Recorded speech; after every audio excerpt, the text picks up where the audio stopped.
Hey guys, welcome back to crypto metal. आज का topic है थॉरचेन का नेटिव टोकन र्यून। अभी आपके सामने जो प्राइस खुला हुआ है वो है र्यून का 1 डे चार्ट है और इचिमोको क्लाउड आपके सामने नजर आ रहा है। तो इसमें अभी आप क्या देख पा रहे हो इचिमोको क्लाउड में कि अभी जो प्राइस है वो बिल्कुल क्लाउड के बाहर निकलने की कोशिश कर रहा है, पर यही हरकत प्राइस एक्शन में पहले भी हो चुकी हुई है, जो अगस्त के महीने में हुई थी लास्ट ईयर, और उसके बाद सितंबर के महीने में हुई। जैसे जैसे प्राइस ऊपर जाता है, क्लाउड को टच करके ऊपर जाने की कोशिश करता है, तो वहां पे इसका कनेक्शन टूट जाता है। मींस वो प्राइस नीचे आ जाता है, उसको वहां पे उतना ज्यादा सपोर्ट नहीं मिल पाता, रेजिस्टेंस की तरह ये एक्ट करता है।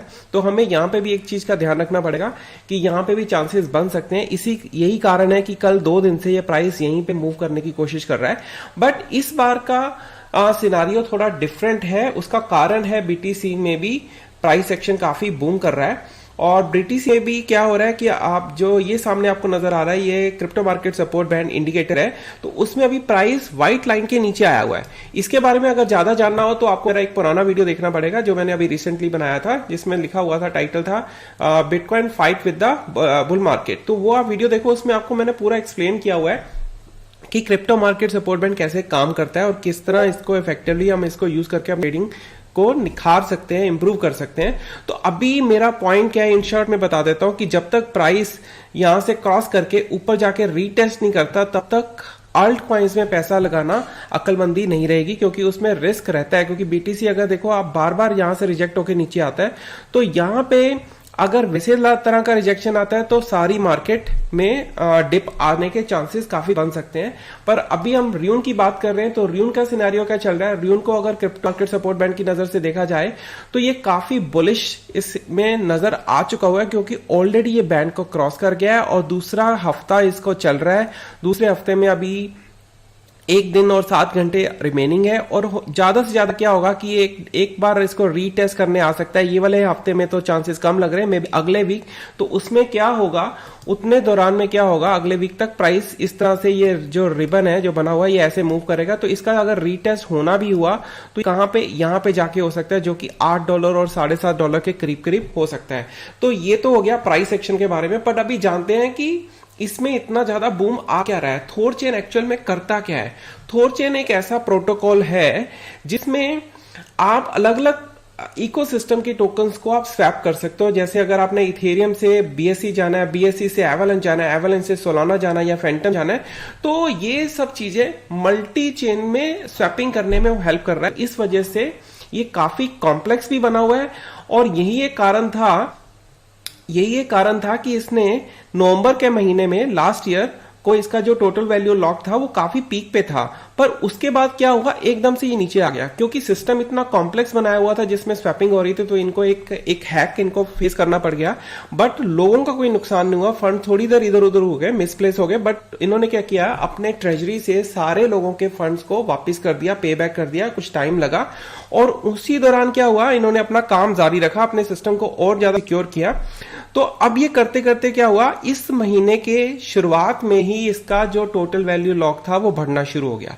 देखो 100 मिलियन से ऊपर था, और आप देखो 3x ऑलरेडी हो चुका हुआ, ऑलमोस्ट 4x हो चुका हुआ है।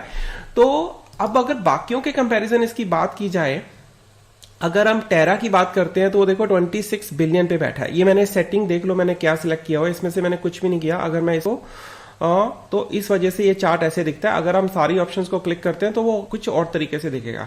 तो एनी हाउ, अभी आपके सामने क्या है, टेरा का कितना है, 26 बिलियन, ठीक है। बीएनबी कितना है, 12 बिलियन। मींस टेरा ऑलमोस्ट डबल है बीएनबी के, और हमारा जो थॉरचेन है जिसके ऊपर हम बात कर रहे हैं वो नंबर 20 पे बैठा है। तो अभी इसके पास मोस्टली मोर और लेस $400 मिलियन के करीब करीब ही बैठा हुआ है। तो इमेजिन करो, इसमें पोटेंशियल बहुत ज्यादा है। पोटेंशियल मैंने बता दिया, रीजन क्या था, क्योंकि मल्टी चेन को सपोर्ट करता है। इस वजह से इसमें ये चांसेस इसके काफी हैं कि अगर ये अंडर 10 भी आ जाता है, तो अंडर 10 में कौन सा बैठा है, 3 बिलियन है, फिर सीआरओ है, मैटिक है, फैंटम है, तो इनके करीब में ये बड़े आराम से पहुंच सकता है। अभी इसके पास मुश्किल से 400 मिलियन आया है, बट ये मुश्किल, यहाँ पे जो ग्राफ दिख रहा है ना, वो बड़ा इंटरेस्टिंग वे में दिख रहा है।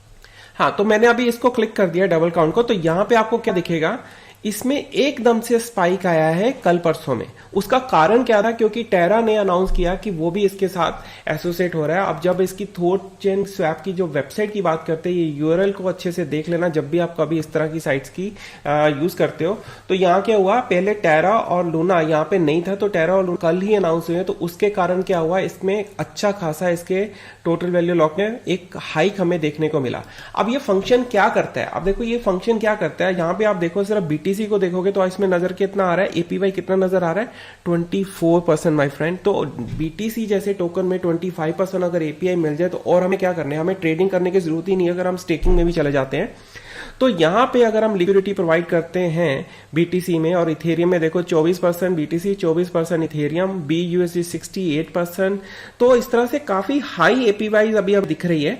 और इसमें रियून कहां पे कंट्रीब्यूट कर रहे हैं, क्योंकि जब भी हम लिक्विडिटी प्रोवाइड करते हैं इसमें थोर स्वैप में, तो आप अपना बीटीसी डायरेक्ट इसमें ट्रांसफर कर सकते हो। जैसे सपोज आपने $1000 का बीटीसी जहां पे ट्रांसफर किया और यहां पे बीटीसी पे को सेट कर दिया, उसके बाद आपने 100 कर दिया, तो अपने आप क्या होगा, वो 50-50% कन्वर्ट कर देगा, 50% बीटीसी में रह जाएगा और 50% रियून में चले जाएगा। ठीक है, तो उसका मतलब क्या हुआ, मैं क्या कहना चाहता था, अगर किसी को बीटीसी में इतना ज्यादा एपीवाई चाहिए तो वो बीटीसी लेके यहां पे आएगा, पर ऑटोमेटिकली उसका बीटीसी का जो हाफ फंड है वो कन्वर्ट हो जाएगा रियून में। बाय डिफॉल्ट उसको करना ही पड़ेगा, अगर ऑटोमेटिकली नहीं भी होता ना तो उसको करना ही पड़ेगा। मींस उसको अगर बीटीसी में अपना एपीआई ग्रेन करना है तो उसको कन्वर्ट करना ही पड़ेगा। उससे क्या होगा, रून ज्यादा कंज्यूम होना शुरू हो जाएगा, रून की डिमांड बढ़नी शुरू हो जाएगी।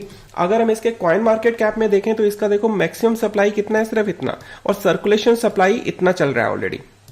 तो यहां से क्या होगा कि अगर ये प्राइस एक्शन यहां तक ऐसे चल रहा है और इतनी सप्लाई के साथ अगर यहां पहुंच गया है, और कल अगर हम फ्यूचर में देखते हैं कि ज्यादा से ज्यादा लोगों ने इसको अडाप्ट शुरू कर दिया, इसके पूल्स में पैसा आना शुरू हो गया, इसका टीवीएल बढ़ना शुरू हो गया, तो सर आप इमेजिन नहीं कर सकते हो कि ये अगर 1 बिलियन से लेके $10 बिलियन तक पहुंच जाता है या $5 बिलियन तक पहुंच जाता है, अभी मुश्किल से ये 400 मिलियन तक बैठा है। तो इमेजिन करो कि बड़े आराम से कम इसमें 10x होने के चांसेस बन सकते हैं। और मैं डिस्क्लेमर साथ में अटैच करना चाहूंगा कि जो भी मैं आपके सामने अभी डिस्कस कर रहा हूं, जो भी इस वीडियोस के आपके सामने दिखाया जा रहा है, वो किसी भी एंगल से फाइनेंशियल एडवाइस नहीं है। मैं किसी भी एंगल से फाइनेंशियल एडवाइजर नहीं हूं।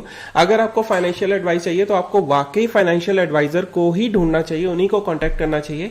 मैं जो डाटा शेयर कर रहा हूं, जो स्टैट शेयर कर रहा हूं, जो भी मेरी ऑब्जर्वेशन है, मेरा पॉइंट ऑफ व्यू है मार्केट की तरफ, वो मैं आपके सामने रख रहा हूं कि जिससे आपको थोड़ा सा डायरेक्शन मिल सके किसी ना किसी तरीके से। बट आपसे मैं रिक्वेस्ट करूंगा कि आप अपना एक थॉरो रिसर्च करो जब भी आपने कोई पैसा कहीं पे भी लगाना चाहते हो। तो ये मेरा एक छोटा सा डिस्क्लेमर है, जो कि आपको वाकई आपको ये सब चीजें फॉलो करनी चाहिए, अपना एक रिसर्च जरूर करना चाहिए। मैं आपको वीडियोस लेके आता रहूंगा कि आपको कोई ना कोई कंटेंट, जो भी मैं जैसे अपने फंड्स को जैसे यूज करता हूं, मैं आपको वो आपके सामने रखने की कोशिश कर रहा हूं। तो अभी इसकी वजह से क्या हो रहा है कि जहां पे भी मार्केट में जब लोगों को समझ में नहीं आता कि पैसा कहां पे लगाया जाए, बिना वजह हम शफल भी नहीं कर सकते, कभी इस कॉइन से कभी उस कॉइन से, तो हमें क्या करना चाहिए, हमें ट्रस्ट है कि हमें जो बीटीसी है वो हमें बचा सकता है, इथेरियम है हमें बचा सकता है, क्योंकि इनमें बड़े बड़े डिप्स नहीं आते। अगर बीटीसी में 30% से ऊपर डिप आएगा तो समझ लो कि बाकी कॉइन्स में कोई 70% डिप में चले जाएगा, कोई 90% डिप में चले जाएगा। इस वजह से एक सेफ मोड क्या होता है कि आप अपना मैक्सिमम पोर्टफोलियो का जो शेयर है वो बीटीसी और इथेरियम जैसे कॉइन्स में लगा के रखो। पर अगर उसके ऊपर भी आपको 24% का एपीवाई मिलना शुरू हो जाए तो सोचो कि आप कितना आगे जा सकते हो। और यही एक कारण है थॉरचेन आज बूम कर रहा है, मार्केट में बूम कर रहा है, और इसका प्राइस आगे ही आगे बढ़ता जा रहा है, कहीं पे भी स्लो डाउन होने के चांसेस नहीं आ रहे। और अगर इनकेस ये यहां से नीचे आता भी है तो ये यहां पे इस ऑरेंज लाइन पे सपोर्ट बनाने की कोशिश करेगा। तो यहां पे क्लियर कट इंडिकेशन मिल रही है कि अगर इस रेंज में भी आपको ये कॉइन वापस मिलता है तो इसको हम परचेज कर सकते हैं, डीसीए कर सकते हैं, नो डाउट। उसके नीचे आप उसका स्टॉप लॉस भी लगा सकते हो अगर आप इसको लॉन्ग टर्म रखने के लिए चाहते हो। क्योंकि जैसे हमने देखा लूना का क्या हुआ, टेरा में क्या हुआ, तो एकदम से प्राइस उसका शूट कर गया था। लूना 50 में रुका था, 40 में रुका था, उसके बाद सीधे 90s में चले गया, फिर डिप आया, फिर वापस 50 में आया, और वापस जैसे ही उसको मौका मिला फिर वापस वो अपने 90s के रेंज में चले गया। क्योंकि जो टोकन्स इतने जो स्ट्रॉन्ग प्रोटोकॉल्स होते हैं उनमें डिप ज्यादा देर तक रहता ही नहीं है। जैसे बीटीसी आता है, हमें पता है, हमने 2017 से देखा है, 2013 13 भी देखा है, 15 भी देखा है, तो डिप्स आते हैं पर बाद में रिवाइव हो जाता है। तो यही एक पॉइंट है। यहाँ पे देखो एक गोल्डन अपॉर्चुनिटी मिली थी, $3 के करीब ये आया था। तो मेरी जो परचेजिंग हुई है, जैसे ये क्रिप्टो मार्केट सपोर्ट बैंड के ऊपर आ गया था तो मैंने अपना परचेजिंग करना शुरू कर दिया था।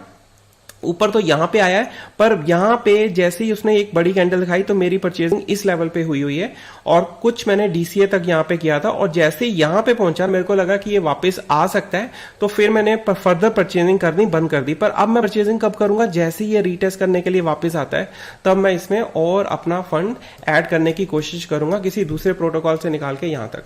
तो आई होप आपको ये कंटेंट आज का अच्छा लगा होगा। अगर अच्छा लगा तो प्लीज मेरे चैनल को सब्सक्राइब करो और वीडियो को लाइक करना ना भूलना और बेल आइकन भी जरूर प्रेस कर देना। तो thank you so much for watching. मिलते हैं एक नई वीडियो में जल्दी ही।